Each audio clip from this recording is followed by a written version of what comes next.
अस्सलाम वालेकुम वरहमतुल्लाहि वबरकातुहू। दोस्तों, आज 1 अगस्त और शनिवार का दिन है। सऊदी अरब की फटाफट बड़ी खबर में आपका स्वागत है। मैं उस्ताद मिर्ज़ा, आप देख रहे हैं गल्फ लाइफ हिंदी। जो भी सऊदी अरब से बाहर के व्यूअर्स हैं, मसलन इंडिया से या फिर किसी और कंट्री से जो लोग भी देख रहे हैं और जहां पर आज ईद है, तो आप सभी को ईद की बहुत बहुत मुबारकबाद।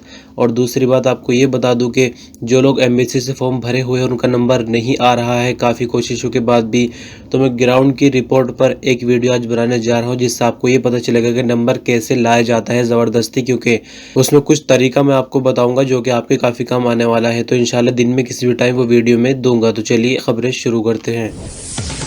हज का सफ़र लगातार कामयाबी की तरफ बढ़ रहा है। बात करते हैं आज के यानी शनिवार के दिन की, तो आज भी हाजी जो है शैतान को कंकरियां मारेंगे और एक दिन और बाकी यानी कल को इतवार के दिन भी कंकरियां मारी जाएंगी तीसरे शैतान को, और उसके बाद जो है सूरज छिपने से पहले हाजी मक्का मुकर्रमा वापस हो जाएंगे। तो इस तरह से हज पूरी तरह से मुकम्मल हो जाएगा। आपको बता दें कि मीना में रुकने वाले हाजी चौथे दिन की रमी के बाद मीना को अलविदा कहेंगे। बीते दिन की अगर बात करें तो सभी हाजियों ने बड़े शैतान को कंकरियां मारी। उसके बाद सोशल डिस्टेंसिंग रखते हुए सभी हाजी मक्का मुकर्रमा तवाफ अलविदा के लिए पहुंचे। उसके बाद दोबारा मीना आए और कुर्बानी की। उसके बाद अपने बाल वगैरह कटवाए और एहराम से आज़ाद सभी हाजी हो गए हैं। फिलहाल एक दिन की बात और है, उसके बाद जो है हज का सफ़र पूरी तरह से पूरा हो जाएगा।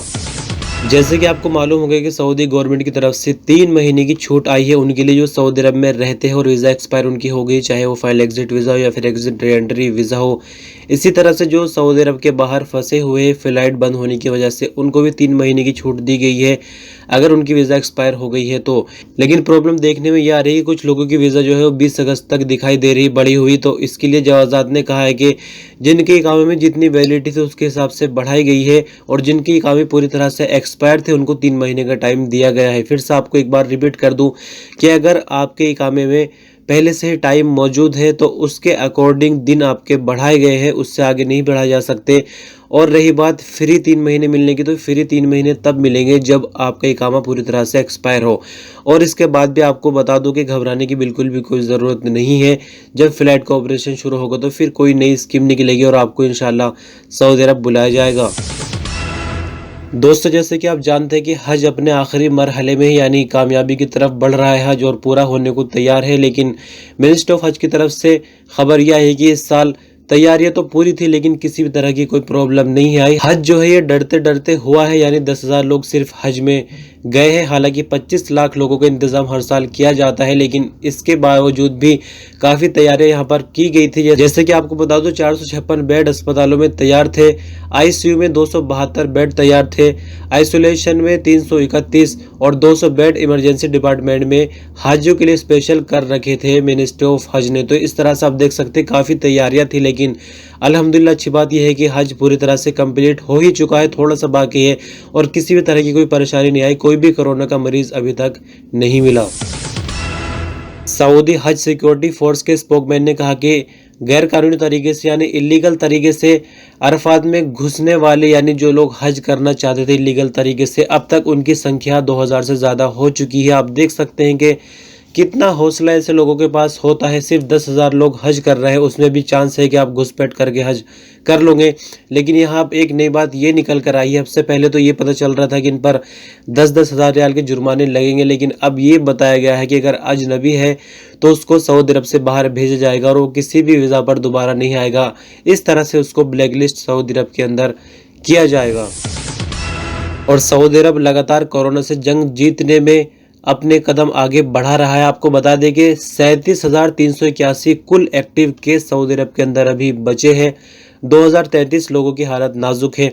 जैसे जैसे एक्टिव केस घटते जाएंगे समझो कि सऊदी कामयाब होता जाएगा कोरोना वायरस को हराने में। फिलहाल मैं आपको बताऊं बीते दिन की रिपोर्ट 1686 नए केस, 4460 नई रिकवरी है। आप देख सकते हैं दोनों चीज़ों में कितना फ़र्क है। और 24 मरने वालों की तादाद थी, मरने वालों की तादाद भी रोज़ाना घटती ही जा रही है। इस तरह से आपको बता दो कि 2,75,905 कोरोना के कुल केस, 2,35,658 कुल रिकवरी है, 2,866 मरने वालों की कुल तादाद हो चुकी है। बीते दिन सऊदी अरब के अंदर ईद थी और ईद पर तोहफों का लेन देन आम बात होती है। शोहर भी अपनी बीवियों को तोहफा देते हैं, लेकिन जद्दा के अंदर एक शोहर ने अपनी बीवी को ऐसा यादगार तोहफा दिया कि दूसरे लोग भी हैरान रह जाएंगे। आपको बता दूं कि जद्दा में एक सऊदी शोहर ने अपनी बीवी को धारदार हथियार से इतना ज्यादा जख्मी किया कि उसके अस्पताल ले जाते मौत हो गई है और आखिरकार उसने खुद को भी पुलिस के हवाले कर दिया है। मामले की पूछताछ अभी जारी है, लेकिन पता नहीं चल पा रहा कि आखिर इतना बड़ा क्या मसला हुआ था जो ईद के दिन इतना बड़ा गिफ्ट इस शोहर ने अपनी बीवी को दिया। खबर के मुताबिक बताया जा रहा है कि सऊदी की उम्र तकरीबन 40 साल और उसकी बीवी की उम्र तकरीबन 30 साल के आसपास थी। बीवी के रिश्तेदारों का कहना है कि उनके बीच में क्या कुछ चल रहा था इस बारे में कोई भी खबर नहीं है। सब कुछ यानी ठीक ही था मौत से पहले के हालातों को देखते हुए। मरने वाली बीवी के घर वालों ने आगे बताया कि अल्लेस कमिश्नरी से ये जद्दा में 1 साल पहले ही आए थे और सब कुछ ठीक चल रहा था। इस तरह से अचानक इतनी बड़ी घटना की खबर आने के बाद सब लोग हैरान है कि आखिर ऐसा कैसे हो गया। पुलिस अभी पूछताछ कर रही, कोई भी नतीजा सामने निकल कर नहीं आया है। सऊदी मिनिस्ट्री ऑफ हज ने मीना में हाजियों की सहूलत के लिए कई नाई की दुकानों का बंदोबस्त किया हुआ था। इसमें कुछ टेम्परेरी भी हो सकती है और कुछ जो परमानेंट दुकानें होती है उनसे भी कांटेक्ट कर लिया जाता है। बीते दिन यानी 10 जिलहज्जा को बड़े शैतान को कंकरियां मारने के बाद फिर कुर्बानी के बाद हाजी अपने बाल कटवाते हैं और उसके बाद एहराम की पाबंदी से आजाद हो जाते हैं, यानी एहराम खोल सकते हैं। आपकी जानकारी के लिए बता दें कि जो भी इखराजात होते हैं यानी जो भी खर्च होते हैं हज के दौरान वो बुकिंग के अंदर ही शामिल हो जाते हैं। यानी जैसे कि कुर्बानी के कूपन और नाई की दुकानों के कूपन वो सब पहले शामिल हो जाते हैं और वो हाजियों को बांट दिए जाते हैं। यानी अगर जैसे किसी को बाल कटाने नाई की दुकान में जाना है तो उसको अपना कूपन दिखाना होगा, बाकी पैसे का लेन देन नहीं होता है। सऊदी अरब के शहर रियाज में सदेरा रोड पर सऊदी पब्लिक ट्रांसपोर्ट कंपनी यानी साबको की बस से कुछ गाड़ियां टकरा जाती है और हादसे में 15 लोग जख्मी हो गए हैं, जबकि 2 की मौके पर ही मौत हो गई है। एम्बुलेंस कंपनी हिलाल अहमर के स्पोकमैन यासिर जलाली ने बताया कि एक लोकल सऊदी ने खबर दी थी कि इस तरह से एक्सीडेंट हो गया है फला जगह। फौरन 13 टीमें मौके पर भेज दी गई 8 मिनट के अंदर और फील्ड ऑफिसर भी वहां पर मौजूद थे। स्पोकमैन ने बताया कि 2 लोग पूरी तरह से मर चुके हैं जबकि 15 जख्मी, इनमें 2 की हालत काफी नाजुक है। तमाम जख्मी को किंग खालिद हॉस्पिटल और होता सदर अस्पताल में दाखिल कर दिया गया है। हिलाल अहमर के प्रवक्ता ने आगे बताया कि हादसे की वजह लापरवाही के चलते ईद के दिन मासूम लोगों की जान चली गई।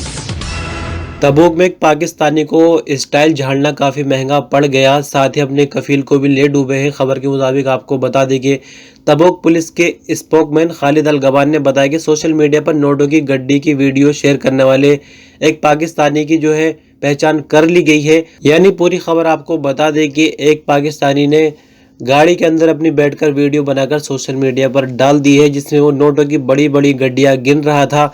और जैसा कि आपको पता है सिस्टम यहाँ पर काफ़ी हैवी है चेहरों की पहचान करने में, तो उसकी पहचान हो जाती है। तबूक पुलिस ने उसको गिरफ्तार कर लिया। जब उससे पूछताछ की गई पाकिस्तानी से तो उसने बताया कि ये पैसे मेरे कफील के थे और कफील के रिश्तेदार को देने जा रहा था।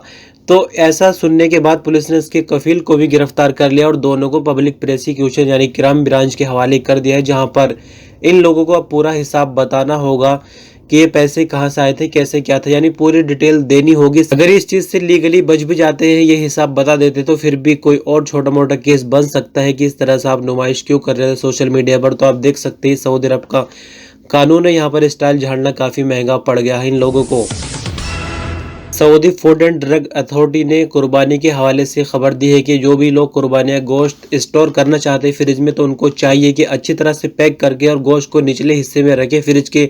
अगर आप ऊपरी हिस्से में रख देते हैं और उसके अंदर से ब्लड वगैरह की या कुछ ऐसी चीज़ें नीचे टपकती है तो उसमें आपकी सब्जियां वगैरह होंगी, कच्ची सब्जियां भी हो सकती है, फिर पकी हुई कुछ चीज़ें भी हो सकती है, तो उनके ख़राब होने का पूरा खतरा बना रहेगा। इसलिए गोश्त को अच्छी तरह से पैक करके और निचले हिस्से में रखें। साथ ही एफडीए ने आगे कहा कि अगर गोश्त को बनाना हो तो फ्रिज में से निकाल कर 2 घंटे का टाइम होता है, 2 घंटे के अंदर अंदर आपको गोश्त को पका लेना चाहिए, वरना तो इस लायक नहीं रहता कि आप उसको पकाकर खाएं। उसमें दूसरी तरह की चीज़ें पैदा हो जाती जो कि इंसानी सेहत के लिए नुकसानदायक हो सकती है। तो खबरों का सिलसिला तो यही ख़त्म हो गया है, लेकिन लास्ट में आप देखिए कि हज सीज़न 2020 की कुछ तस्वीरें और आप भी अंदाज़ा लगाए महसूस कीजिए किस तरह से इस बार हज हुआ। हालांकि हज लिमिटेड है। और लास्ट में आपको एक चीज़ और बता दें नेपाली भाइयों के लिए खासकर, आपसे मैंने न्यूज़ सोर्स नेपाली की नहीं मांगी थी, आपने मुझे ऐसे ऐसे चैनल बता दें जो नेपाली में खबरें दे रहे हैं, तो मुझे उसका क्या करना है, मुझे नेपाली थोड़ी ना आती है भाई।